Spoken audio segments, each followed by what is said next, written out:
Hey everybody, welcome back to the channel. So this is take 2 of this video because I kind of got away from what I was aiming to do on the first try and ended up just going on a rant that was really outside the scope of what I wanted to do. So if you've been following the channel, you know so far it's mostly a custom wrestling universe that I built into 2K22, and then the other big piece of content I've had on here is Kingdom Hearts. So as I said at the end of the last Kingdom Hearts video, Kingdom Hearts is caught up to where it needs to be, and I am pretty freaking excited to be moving on to the next series that I'm going to do on here, and that is the Legend of Zelda series. Now, I'm just going to come right out ahead of time and say it. I suck. I have missed a few very, very big popular Zelda games, but you know how it goes. We all have other responsibilities to attend to, and sometimes games, no matter how good or important they may be to us, they kind of get pushed off for other games. Alright, so I'm not going to be starting a Zelda game in this video. The purpose of this video is to show you guys a modified version of the original official Zelda timeline that Nintendo gave us, and just kind of give you an idea of the order in which I'm going to play these games. Obviously with the Kingdom Hearts games, I played them in release order because that's the way they're meant to be experienced. The Zelda games, I think I could probably get away with doing them in timeline order, so that's how we're going to do it. So I'm going to try to avoid doing this because it's what I did in the first take, which is why this is the second time I'm doing this video. Obviously the first time you guys are going to see and hear it. I ended up going on a little bit of a rant and shitting on Nintendo, which I am a Nintendo kid. I grew up with Nintendo. I mean, I had a Sega Genesis too, but Nintendo was, you know, where most of my fond childhood memories stem from as far as gaming goes. My issue with this is what Nintendo turned around and did with the lore for this series that they were the ones that gave us. So I'm just gonna put that out there. You know, with the release of Breath of the Wild and the creating a champion book, basically the original timeline they gave us, they turned around, said never mind, and laughed about it. That don't sit right with me, because I'm the type of gamer where I am an absolute sucker for good lore in a long-running game series. So what I have done here is I've taken the original series timeline that was given to us in the Hyrule Historia book, and I have modified it with some of my own ideas and an idea that I got from somebody else on another YouTube video, which we'll talk about more in just a second. But I'm not going to make this too lengthy of a video. This is literally just to show you guys basically what my timeline is for the Zelda series and the order that we're going to play the games in. Obviously, spoilers ahead if you've never seen anything pertaining to the Legend of Zelda series timeline. So, you know, spoilers, and there's your spoiler warning. So, let's go ahead into the timeline we're going to be using. I'm going to follow the official timeline from the beginning. We're going to start off with Skyward Sword, then go to the Minish Cap, and then do 4 Swords, and then of course Ocarina of Time. Now, I already said spoilers, but I guess I'll say it one more time. Spoilers, mega spoilers if you have for some odd reason never played Ocarina of Time. So Ocarina of Time, according to the Hyrule Historia, splits into 3 separate timelines upon the game's ending events. So let's address the elephant in the room of timelines first. One of the timelines is Link gets skewered by Ganon's giant swords in the final battle and dies. Yeah, Link.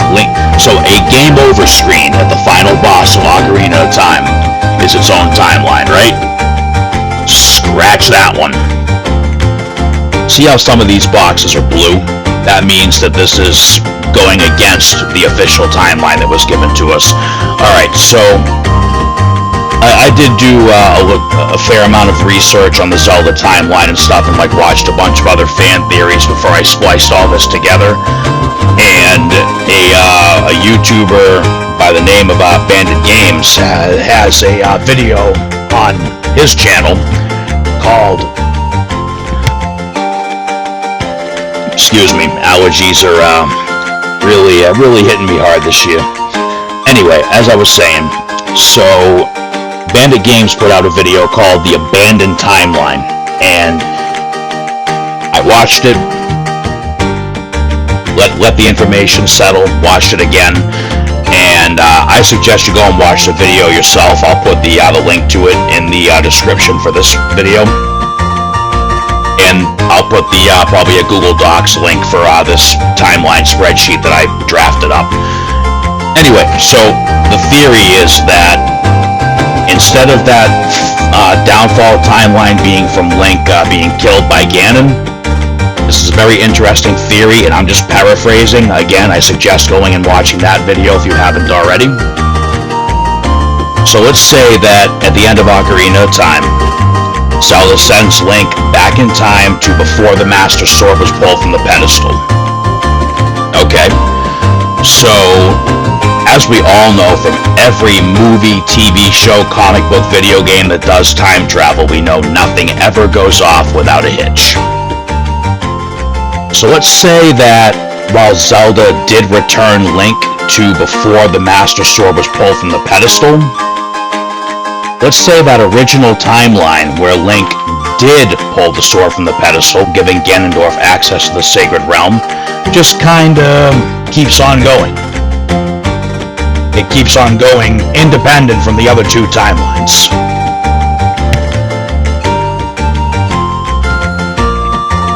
So, in that original timeline, we can say that Ganondorf very easily gets a hold of the complete Triforce, leading into the prologue of A Link to the Past, where Zelda and the Seven Sages have to seal Ganon away with the complete Triforce in the Sacred Realm, which in time gets corrupted into the Dark World, and then takes us into the events of A Link to the Past. Again, the original video that I'm going to post the link to explains it way better. That is just a very, very, very brief paraphrase on my part. But yeah, so the original timeline where Link did pull the Master Sword keeps on flowing without Link. Ganondorf gets the Triforce, turns into Ganon, the sages seal him away, and then that is the opening sequence from A Link to the Past. And then nothing really changes here. Link to the Past, we go through the Oracle games, we go through Link's Awakening. Now, I do understand that there was a retcon made to this on Nintendo's part, where Link's Awakening goes in between, basically Link's Awakening and the Oracle games switch places. I'm ignoring that one. So, here's the way I look at it. The Link from A Link to the Past, the Oracle series, and Link's Awakening are all going to be the same Link. It's all going to be the same generation of Link and Zelda. Link defeats Ganon, gets the Triforce. The Triforce sends Link to Holodrum and Labrynna because it can sense the plot of Twinrova, Onox, and Varen. And then on the way home from those other two lands is where this all happens with the Windfish and all that. So a few generations of Link and Zelda later, we have A Link Between Worlds. Obviously, somewhere in between these two games, Ganon came back and was sealed away in Lorule Kingdom. And, they want to use, well, again, I don't want to ruin too much, game to game right now. But if you played A Link Between Worlds, you know what happens there. So, my theory is from here to here, new Link, new Zelda, new Ganondorf. It's just the cycle of Demise's curse repeating itself. And then Triforce Heroes was confirmed to be in between A Link Between Worlds and the original Zelda game. So I want to include all the games, including the spin-offs, which is why you see Cadence of Hyrule here in blue, because Cadence of Hyrule is meant to be nothing more than a spin-off game, and it's not really meant to be a part of the timeline. I did read what was supposedly an interview with some of the developers, and they said that they designed the game in such a way that it could fit somewhere in the timeline.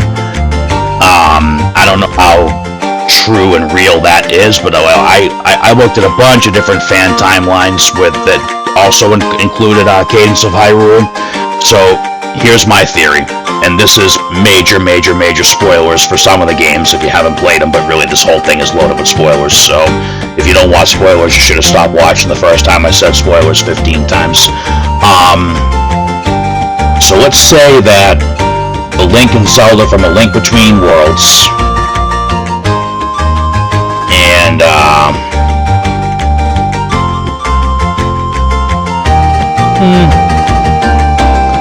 I had this all set up, and now I'm thinking about it, and I've okay, so let's say A Link Between Worlds happens, right? A few generations go by, we get Triforce Heroes. Or we can do this a different way, where A Link Between Worlds and Triforce Heroes are the same Link and Zelda. And this is me, this is not official. So let's say that by the time the events of Cadence of Hyrule happens, we have a different generation of Link and Zelda. Ganondorf has been reborn, and he's just chilling out in Gerudo Desert. So let's say the guy that puts everybody to sleep in this game, I haven't played this one yet, but I know a little bit of the details. So let's say that the again, massive spoilers. Last warning. So let's say that the guy from Cadence of Hyrule that puts everybody to sleep ends up being the same wizard who put the Princess Zelda the First from Adventure of Link to sleep. Okay, let's say that. All right, I think that'd be a cool little way to connect everything. So let's say that the wizard was, loyal to the Prince of Hyrule, who ascended the throne after the king passed away. This is all in the lore, specifically of Adventure of Link. Let's say the tragedy of Princess Zelda the First happened right here, just after the events of Cadence of Hyrule, or shortly after. The Ganondorf we see in Cadence of Hyrule, eventually, let's say I know there's speculation about the actual lifespan of the Gerudo King, but let's say that sometime after all this, Ganondorf becomes Ganon, gets sealed away somehow.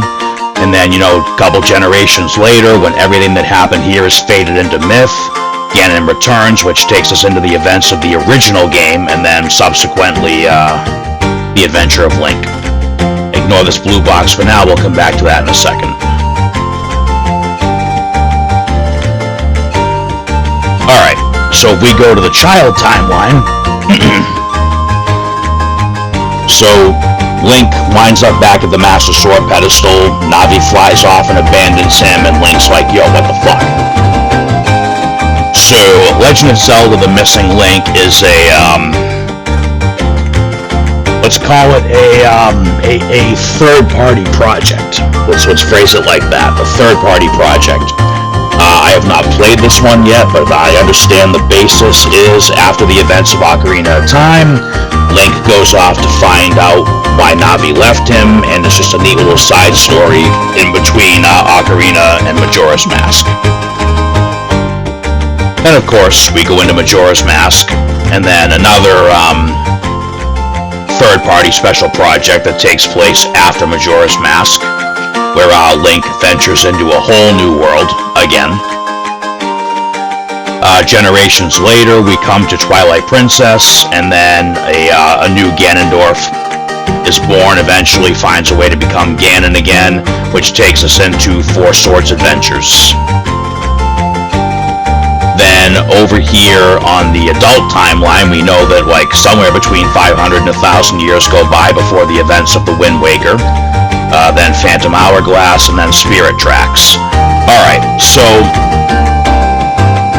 again, I'm not looking to shit on Nintendo because, you know, it's what I grew up with. But I do have, and I've already said this, I have a massive problem with what they did to this timeline. Now, I'm going to level with you guys right now. I have not played Breath of the Wild yet. I know. Feed me with your hatred and anger. Make me strong with the dark side of the Force, please. I have not played Breath of the Wild. I haven't. You know, I got the game when it came out, and I just got sidetracked by other game after other game after other game. And, you know, because it was so different than anything we had seen in Zelda before, I kind of just kept putting it off. Well, now here we are with Tears of the Kingdom just coming out not too long ago, so I gotta get caught up here. So, with the release of Breath of the Wild and the Creating a Hero book, all of these games that I've just talked about were all lumped into one collective category on the timeline as the distant past. And maybe I'm misinterpreting it, but to me it comes across as Nintendo saying, hey, yeah, you know, all these games, that timeline we gave you doesn't matter anymore. Especially since I know, because, you know, spoilers abound, I know Tears of the Kingdom shows a much different chain of events for the founding of Hyrule than what we've seen in the lore so far. So, to me, it seems like they're just completely abandoning everything that's come before and saying it no longer matters, and I don't like that. I don't. So, for the purpose of my playthrough of the Zelda series, here is the ridiculous bullshit that I've come up with to make it all still fit. So, if you all played Final Fantasy VIII, you all know what time compression is, where all timelines, past, present, and future, get forcibly merged together. Obviously, it didn't work out too well in Final Fantasy VIII because the single compressed timeline looked like basically the apocalypse. But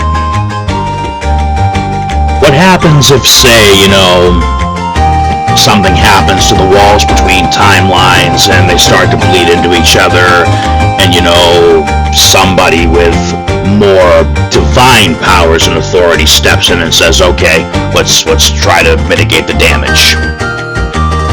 So here's where my, and this is all me, none of this is official. Let's say we have the era of convergence. Let's say over in the abandoned timeline, Ganondorf is born anew. He is defeated, split into 4 fragments, spread across time, and locked in the Master Sword. Same thing over here. The Ganon from Four Swords Adventures escapes, but he is ultimately destroyed. Some years go by, Ganondorf is born anew. Same thing happens to him as over here. Adult timeline. Some ridiculous series of events happens where the old Hyrule is restored. Some idiot pulls the Master Sword out of Ganondorf's skull, and he comes back, and he's defeated again, and same thing, split into 4 fragments. So let's say that somehow that is the unavoidable outcome of each of these timelines, and then so basically Hyrule Warriors could then become a nexus point for the timelines, where it's inevitable. The inevitable outcome is Ganondorf messes with time to try to restore himself. So let's say that Hyrule Warriors happens like that, and again, this is all me, this is not anything official, that's why the stuff's all in blue. So I'll leave this on the screen for a second, and I'm just gonna, you know, kinda, I mean, it's here as a reference, but I'm just gonna freelance it anyway. So let's say because Ganondorf messed with the timelines, let's say everything's all out of whack. Let's say the walls between dimensions are coming down, and everything's just kind of bleeding into each other. So almost like a time compression. So let's say that, you know, the golden goddesses are like, whoa, what the hell is going on here? And they come back and they're like, whoa, this isn't good. So Ganondorf, let's say Ganondorf gets like all of his boys from all timelines. I didn't put it in here, but we could even go as, because I mean at this point Nintendo's saying it doesn't matter, so I can kind of do whatever I want with it. Let's say hypothetically that Ganondorf becomes so powerful and gets the Triforce that he actually becomes Demise again. Let's say the Master Sword gets destroyed. Let's say Demise's spirit that was rotting away in the sword all this time. Let's say Demise comes back. Nintendo's saying it's all just myth and legend now anyway, so why not go crazy and just say that all kinds of crazy stuff happened, right? Right? You all with me so far? So let's say that there is this horrific, blood-filled final battle, just like in the prehistory of Skyward Sword. Let's say that the events of the war in Skyward Sword, or before Skyward Sword, repeat themselves. And then the goddesses come down, they're like, well, that did not go the way we thought it would.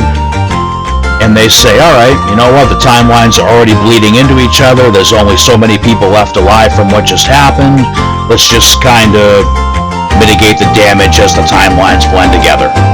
So when all's said and done, we have a single timeline now. Everything that happened in those other timelines did still happen. Okay? Kind of like that whole Dragon Break concept from the older Elder Scrolls games. Everything did happen, and people have memories of what happened in their own timelines, as everybody kind of blends together. Which justifies why different people remember things different ways. Right? And the people that are left, they have a world to rebuild. This time around, the gods create the Zonai and leave them in Skyloft, or whatever's left of Skyloft. I'll be honest, I haven't played Breath of the Wild, I haven't played Skyward Sword all the way through either, so I don't really know exactly what the fate of Skyloft is. I know, I suck. But, you know, even if Skyloft was gone, let's say they recreate it. Because again, I can say whatever I want here at this point because the official timeline apparently no longer matters. So let's say basically at the end of my modified timeline here that the world is left in the same state as it was after the original Demon War with Demise. That way, there's no Hyrule Kingdom. Let's say the Master Sword was destroyed, which allows for the spoilers that I got for Tears of the Kingdom, which I wish I hadn't got, but at the same time it helped me make this, so let's say from here, the Zonai come down to the surface, Hyrule Kingdom is established, as we see in the flashbacks in Tears of the Kingdom, and then eventually we've got the Calamity Ganon, and then Calamity Ganon comes back for Breath of the Wild. We've got the other little timeline split where the Mini Guardian travels through time, which takes us into an alternate timeline for Hyrule Warriors Age of Calamity.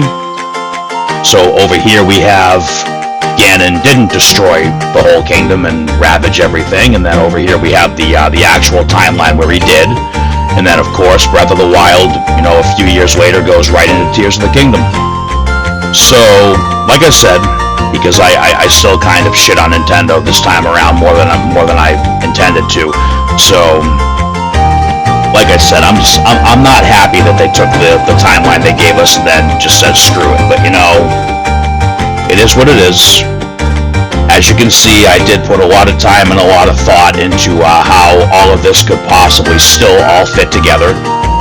And I really did this just, you know, because, again, I'm a sucker for good lore. And I wanted to have a good lore to keep all these games together and not have it be that, like, you know, most of them never even happened. So, this is the timeline that I've come up with, and this is the timeline that we're going to follow for the Legend of Zelda series playthrough. Like I said, some of these games I have not played, so I think it'll be very entertaining for some people to watch who have played the games themselves, watching me fumble my way through some of them. And, yeah, so like I said, we're going to start off with the obvious 4 at the beginning of it all. And then, honestly, I have not decided the order in which I'm going to go down these 3 branching timelines. It's ultimately going to be which games am I trying to play more in this given moment. But, yeah, so, you know, we'll go through these timelines in whatever various order I decide. And then eventually it'll all come together. We'll do Hyrule Warriors, then we'll come down here and do Breath of the Wild. So when we get down to here, where as far as my timeline says, everything converged together. When we get down here, we'll do Breath of the Wild, then we'll pop over and do Age of Calamity, and then we'll end it with Tears of the Kingdom. And who knows?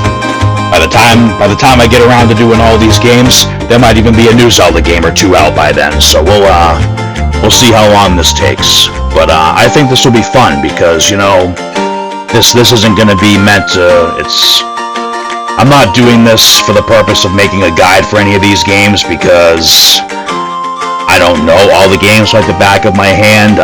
This is my excuse to catch up on the games that I've missed. And you know, if any of you loyal followers want to watch the journey as I play through them, cool. If not, there'll still be some wrestling content coming out week to week. But yeah. So I believe I said this already, or it might have been on the other take I did and scrapped. I don't know when I'm actually going to start Skyward Sword because, you know, summertime's coming, kids on summer vacation. It's going to be very, very busy for a little while. But when I do have time to actually start playing through the Zelda games, we're going to start with Skyward Sword, and we'll take it from there. Hope everybody liked the video. Hope everybody likes the timeline. If you don't, you know, I'm not gonna get my feelings hurt over it. You know, there are fans of this series far more devoted than I am, and probably a lot more creative than I am, that have much better timeline theories. But my major thing behind this, as I've said, was to put together a timeline in such a way that every game can fit in. So obviously I came up with some pretty absurd, over-the-top ideas as to how that can happen. But this is what I came up with, and this is what I'm using. Like I said, the original Abandoned Timeline Theory video I found from Bandit Games, I will put a link to that in the description. There will also be a link to the Google Docs file of the timeline, so that you can, if anybody wants to look at it on their own, they can. There's actually a second sheet to it that has like little notes and stuff for each game. If you want to look at it, cool. You know, I'm not saying you have to, because we'll probably go over that at the beginning of each game anyway. Alright, that's all I got for you guys on this one. Like I said, if you like the timeline, cool, let me know. If you think it sucks and you have suggestions on how it can be better, throw them out there. Because, you know, I want this to be fun for me, but I also want this to be fun for anybody who's taking the time to watch. So, thank you all for watching. Y'all have a good night, and we'll see you soon for Skyward Sword.